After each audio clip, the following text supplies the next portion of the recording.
Ladies and gentlemen, Mr. Prime Minister, Mr. Chairperson of the Parliament, Madam Chairperson of the Supreme Court, honorable members of the Parliament, honorable representatives of diplomatic corps, dear colleagues, on behalf of the UN High Commissioner for Human Rights Office, allow me to welcome to the presentation of the report developed by the Human Rights Committee of the Georgian Parliament and the committee's working group.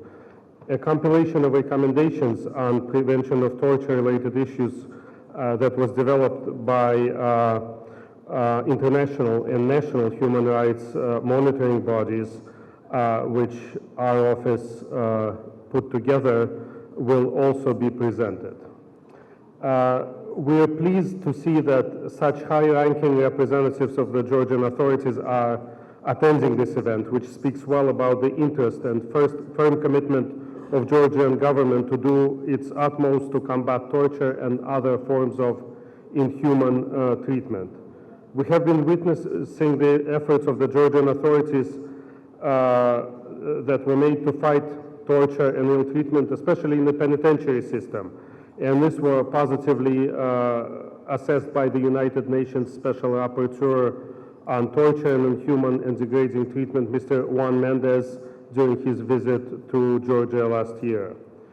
Bearing in mind an absolute and peremptory character of prohibition of torture and ill treatment in international law, UN High Commissioner's Office has always been fully committed to assisting national authorities in effective implementation of measures against torture. As the most appalling violation of a person's human rights, torture or other forms of ill treatment attack the very essence of a person's dignity. The consequences of torture reach far beyond immediate pain, causing long-standing post-traumatic stress disorder and other horrible and psychological, physical consequences. Combating torture, therefore, requires, on one hand, implementation of preventive and proactive actions on behalf of state authorities, and on the other hand, reactive approach, presuming effective, prompt, and impartial investigation by an independent body and adequate punishment for perpetrators, as well as rehabilitation of victims of torture.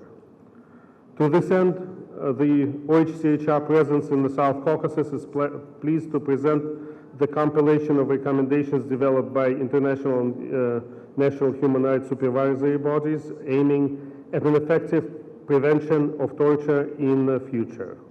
We do hope that, together with those recommendations contained in the Parliament's Human Rights Committee report, which will be presented by the chair of the committee, Mrs. Beselia, this compilation of recommendations will provide for useful backgrounds for efforts to eradicate and prevent torture. We also hope that Georgian authorities won't spare their efforts to implement them and fill those lacunae in national legislation and in practice which raise concerns and increase risks of various forms of ill treatment, and my colleague Desayon Bohashvili will present this compilation today. In all United Nations member states, preventing and combating torture requires commitment on the highest levels of all branches of the government.